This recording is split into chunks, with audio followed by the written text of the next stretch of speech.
Do yourself a favor this year. Take care of your fantasy football teams. Do not draft these bum players that will tank the upside you have this year in winning your fantasy football league. Today, I'm going over 3 must-avoid wide receivers in 2025 fantasy football. Let's run it up.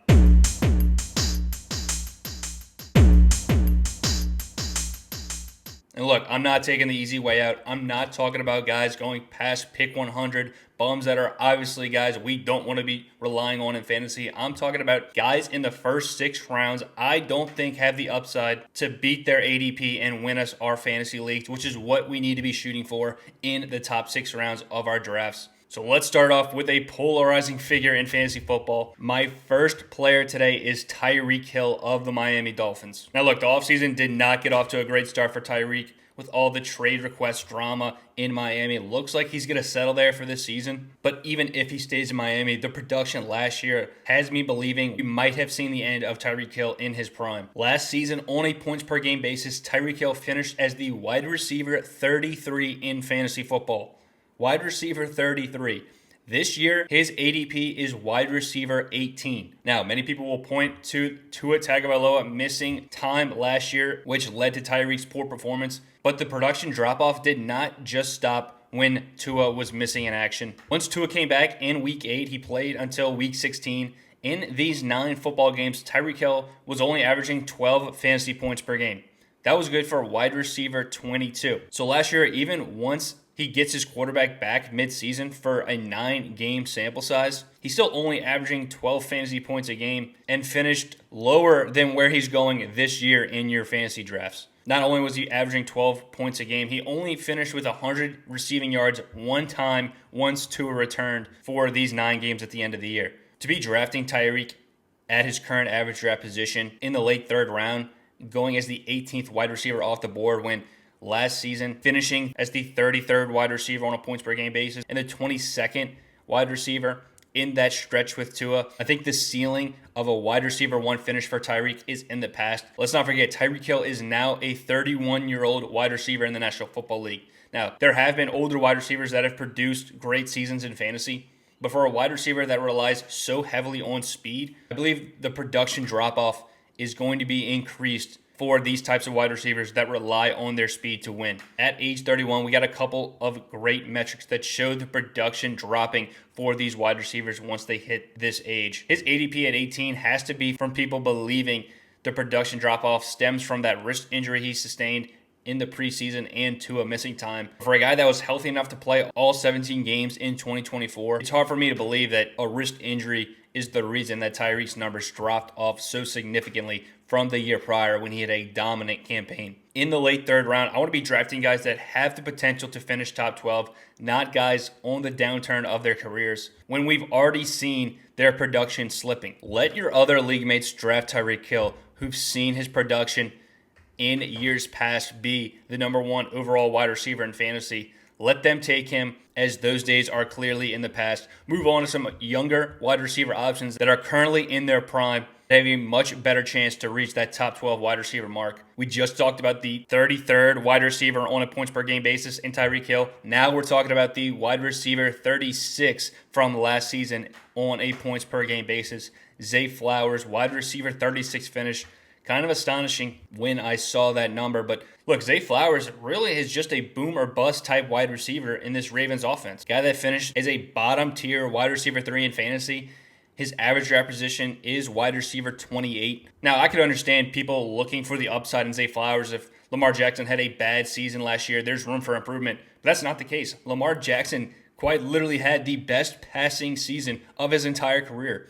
He had over 4,000 passing yards with 41 touchdown passes. This is an incredible mark. For Zay Flowers to finish as the wide receiver 36 on a per game basis with Lamar Jackson absolutely lighting it up through the air, pretty remarkable. But it's really not all that surprising when you dive into it. Zay Flowers just isn't a red zone target for this team. Without those touchdowns, it's going to be hard for him to move the needle in fantasy. Now, we just talked about Tyreek Hill falling off a cliff at age 31. This Baltimore Ravens team does bring in DeAndre Hopkins, so it would be hypocritical to tell you that DeAndre Hopkins is going to be a massive part in this Baltimore Ravens offense. I don't believe that to be the case, but what I do believe is that Hopkins is going to play a role in the red zone for this Ravens team. We know Mark Andrews turned it on at the end of last year, a touchdown machine, it seemed, week in and week out. With Mark Andrews, Isaiah Likely, Derrick Henry, let's not forget, and now DeAndre Hopkins, it's going to be hard for Zay Flowers to carve out a red zone role on this team. And if he's not scoring the touchdowns, I don't see how he provides value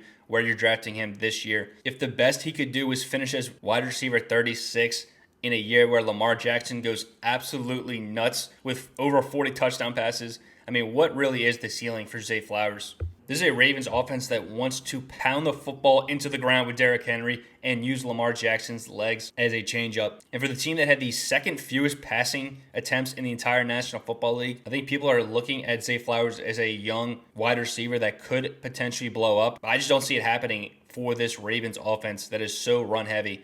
Let's not forget, Zay Flowers actually had less catches last season than he did in his rookie year. Now, he was much more efficient with those catches as this offense was unbelievable. But for everything to go so well for the Ravens last year and you got a bottom wide receiver 3 finish for Zay Flowers, I just don't see the upside for him this year. Unless this team is constantly in passing game scripts, I just don't see that the case for this Ravens team that is projected to be a dominant team yet again this year. If Lamar Jackson has any sort of regression in his passing numbers, which isn't out of the question given how great he was last year, and if you are drafting him, there is a potential he nukes your season. In best ball formats, he has a little bit more appeal with his high volatility, but on a week-to-week basis in your drafts, I just don't see him paying off. My next wide receiver is Jerry Jeudy for the Cleveland Browns. Now, this one is very confusing to me how he's going so high in drafts. He's going around pick 64 overall, so right in the middle of the 6th round of fantasy football drafts in 12-team leagues. This one's very confusing to me. This past season for Jerry Jeudy was the first time he finished with 1,000 yards receiving in his entire career. And he's not a rookie. This is his 5th season in the National Football League. It was his first finish with 1,000 yards, which honestly, 1,000 yards isn't really that impressive anymore, given there's 17 games in a season now. So a mid-6th round pick for Jerry Jeudy. Through the first 7 weeks of last season, Jerry Jeudy was wide receiver 67 on a points per game basis. Now, people are going to say, well, Amari Cooper was in Cleveland. He was taking up most of the targets. Did anyone else see Amari Cooper in Buffalo? Guy was an absolute shell of himself. If that's the reason Jerry Jeudy couldn't produce in Cleveland for the first 7 weeks of the season, I think we need a better excuse. Maybe you want to look at how bad Deshaun Watson was, and honestly, that makes a lot more sense than blaming Amari Cooper, soaking up all the production. The quarterback play in Cleveland was abysmal under Deshaun Watson. Now, the passing production obviously improved under Jameis Winston in that stint at the end of the year. But look, even under Jameis Winston, when Cedric Tillman was healthy for this Browns team, he was outproducing Jerry Jeudy when on the field together. Jerry Jeudy, actually, 5 of his 6 biggest games last year came when Cedric Tillman was out with injury. Tillman obviously had that horrible concussion on Thursday Night Football that kept him out the back end of the year, and that's where Jerry Jeudy really ramped it up with Jameis Winston. Look, 20% of Jerry Jeudy's fantasy production came in one single game last season. Now, look, I believe that is an outlier game he had with Winston where he was just throwing it all over the yard. And if Jameis Winston was his quarterback this year, I think this ADP would be valid. But once Jameis Winston was benched, Jerry Jeudy was only averaging a little over 9 fantasy points per game. He came back down to his averages that we've seen him over the prior 4 seasons of his NFL career. We kind of know what Jerry Jeudy is. He's got 15 touchdowns in 5 NFL seasons, so he's not really a huge red zone threat. And outside of a couple games with Jameis Winston, he's kind of just been a low-end flex play in fantasy. Now, the Browns quarterback situation this year doesn't really look that much better. They do draft Dylan Gabriel and Shedeur Sanders, but who knows who's the starting quarterback on this team.